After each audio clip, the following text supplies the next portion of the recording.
Hi, Assalamu alaikum everyone. Hello. So I have already broken my New Year's resolution because I always said at the very first video I did at the start of the year that I would try and do a video every week, albeit short and sweet. So I'm sorry I couldn't do it last week. Today's video is really, as the headline said, Basant. So many of you are probably thinking what Basant is all about. So for those of you new to the channel, I'm Saadi Baba from Experience Pakistan, and we specialize in holidays and experiences in Pakistan. So this video is really talking about the festivals. So I'm always asked about clients about what festivals are there in Pakistan that we can enjoy. And there are a number of festivals. So there's Shandur Polo Festival, which is a polo ground. It's the highest polo ground in the world, and it takes place in June. Then we've got the Kailash festivals, and there's about four. So we've got one in May, August, September, and then December. But today specifically, I'm talking about Basant. Why am I talking about Basant? Well, firstly, I'm really excited. So Basant is a kite flying festival that has been kind of restarted in Lahore after a 25-year ban. Now, there is a bit of history behind the ban. So it did start off with kind of people flying kites from rooftops, and it was a kind of a kite flying competition. It's very common, and some of you who have read Khalid Hosseini's book, Kite Runner, it's a popular festival that's celebrated in Afghanistan, India, Pakistan, China, and it's actually started off in China and then kind of over the years made its way to Pakistan. Now, in Pakistan specifically, there is no religious significance to it. It is basically a fun festival celebrated as marking this beginning of spring. And over the years, some customers have come on board, such as kite flying, and girls and boys traditionally tend to wear yellow on when it was celebrated. Now, as I said, it was banned back, I think, in 2001 or 2000, because what happened is that whereas before the kites were made up of kind of cotton strings, over the years, the more competitive it got as a sport, which was all about the last kite flying, the strings evolved from being made of cotton to kind of more manufactured strings, which were kind of would have a metallic essence and have some glass kind of sand treatment on it, which made them really lethal weapons. And as a result, when people were flying the kites, and when the kites were cut and loose strings were coming down, they were quite literally slitting throats of motorcyclists around and causing deaths, which is why it was banned. How has that changed? Well, it's changed mainly because there's a lot more regulations in terms of kind of zones that motorcyclists and everything can ride around. Of course, they've also got to wear helmets now, but also there's strict regulation in terms of where the kites have been come from. So every manufacturer has got to register with the Punjab government with a QR code, so that those who are buying from them, the kites can be traced back to the supplier. And obviously the use of any kind of manufactured or metallic strings have been banned, and it needs to be cotton strings.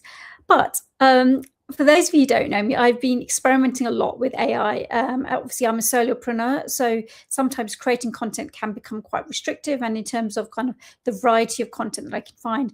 So I basically went into Notebook LM, which is I've been studying Signy, to ask it to generate a video which would kind of go through the history and visually kind of bring it to life, and bring to life the itinerary that we've curated.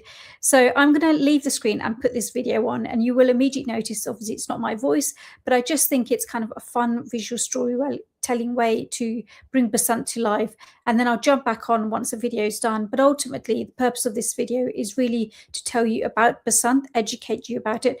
But also I'm excited because it is last minute, but we've put together a 5-day itinerary in Lahore for you to enjoy from the 5th to the 9th of November, which you can either do as part of a group of 6, or you can do as a private experience yourself. But really, if you're going to visit Lahore, it's one of the best times to visit Lahore to really enjoy the festive and culture. I mean, Lahore is a city that never sleeps. It's full of rich vibrancy and color, but you can imagine kind of how much more lit up it would be at this time. So I'm going to stop right there, and I'm going to put this video on, and then in the comments box, let me know what you think of this AI generated video, because I will try and do more of these, just really to bring to life kind of the different educator aspects in terms of the different things that you can do and see in Pakistan. And I just think it's a bit of a nice visual way to do it rather than just me talking. Okay. King of festivals. And you know what? After a very long wait, it's finally making a historic comeback. So what's Basant all about? At its heart, it's this incredible Punjabi festival that basically screams, spring is here. It's a time when the whole city just comes alive with this explosion of joy. You'll see families and friends all gathered together on rooftops, getting ready to fill the sky with this absolute kaleidoscope of kites.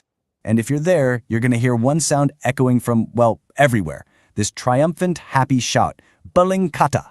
That's the cry of victory. It's the exact moment when one kite flyer's string slices through another's in a friendly battle in the sky. It is literally the soundtrack of the festival.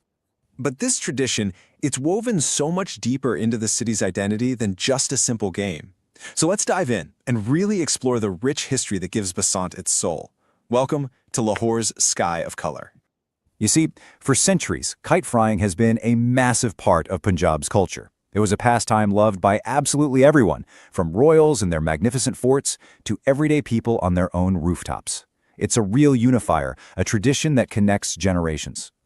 And here's the best part. That rich, centuries-old tradition isn't just something you read about in a history book. Oh no, it's a living, breathing festival, and it's an experience that is waiting for you in February 2026. So you're probably wondering, if it's so beloved, where'd it go? Well, for almost 2 decades, the skies over Lahore fell silent. We need to talk about a difficult chapter in Basant's story, the festival that vanished. Now, the problem was never the kites themselves, it was all about the string. See, traditionally, the kite string, or door, was just made from cotton. But around the turn of the 21st century, these new, incredibly dangerous strings started showing up. We're talking metallic, chemically treated lines that were literally razor sharp. They tragically turned this joyful pastime into a serious public hazard, causing accidents and forcing the government to ban the whole festival. And the ban? It had a devastating human cost. Get this. Overnight, an estimated 150,000 artisans in Lahore alone, most of them women working in this huge cottage industry, lost their livelihoods.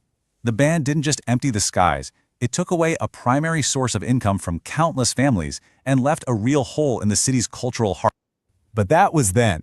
And now, this story is taking an absolutely incredible turn. After years of hard work and careful planning, we are talking about a legend being reborn. And this time, it's all about doing it safely.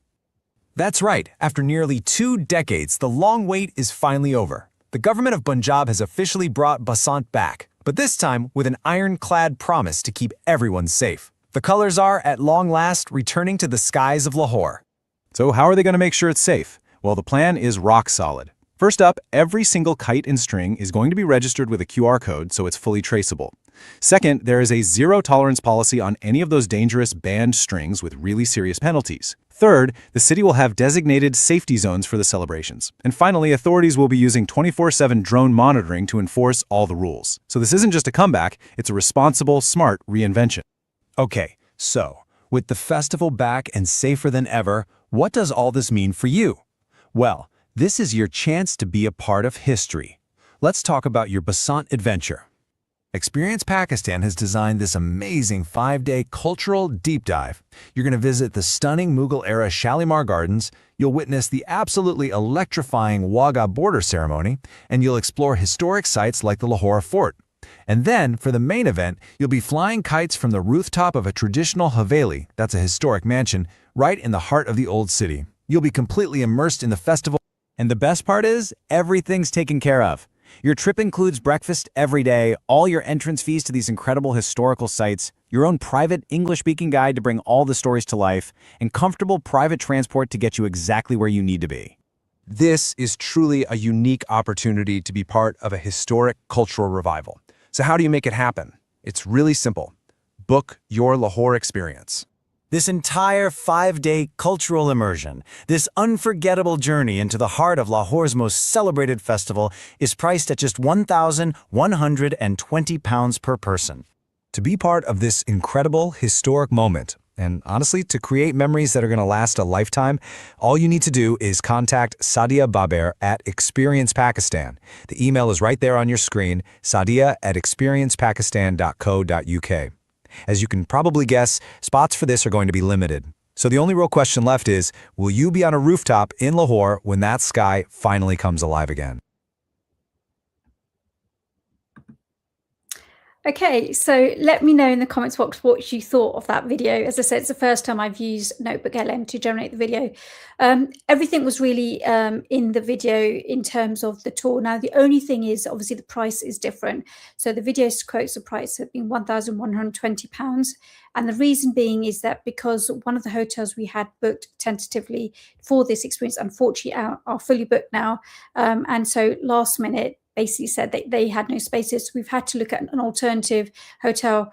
I always try and make the holidays value for money. So unfortunately, the price has gone up to £1,600 per person. That's mainly because the hotels use dynamic pricing. So unfortunately, because they know it's a popular time and everyone, even domestically, is visiting Lahore, the prices therefore within the locality are reflective of that. Now, the big caveat is, as you know, the festival is from 6th to 8th of November. 6th to 8th of February. What does that mean? Given that it's the 22nd of January, obviously time is limited. So we really, if you are interested in this experience, we kind of need to know by Sunday, only because Saturday or Sunday, the hotel, which is Pearl Continental in this case, have said that they will release the rooms and will not reserve them unless we put a deposit down, which obviously without having confirmed bookings, we're not willing to do. So if this is of interest to you and you want to really experience Lahore at its most vibrant time, then really you need to act quickly. The price £1,600 is based on a group size of 4 to 6 people. We can do this privately if there's only 2 of you, but as I said, the rooms that we've booked at Pearl Continental are limited. They will only hold those rooms till Saturday. And because it is such a popular time to visit Lahore, there really is not many options left for us to book rooms. We have looked at various different hotels to try and bring this price down, and unfortunately, we've just not had much luck. Let me know in the comments book whether this is of interest. The email address, which I will put up at the bottom, you can see it scrolling, is sadia@experiencedpakistan.co.uk, or you can call me on 0203 150 1444 if you have any further questions. I do look at the comments on this YouTube video, so even though you may not be watching this live and you're watching the recording, as I said, just put it in the comments box, any comments you have and thoughts, whether it's the tour itself or whether it's specifically for this video. I welcome all feedback and we'll get back to you. Thank you so much and have a lovely day.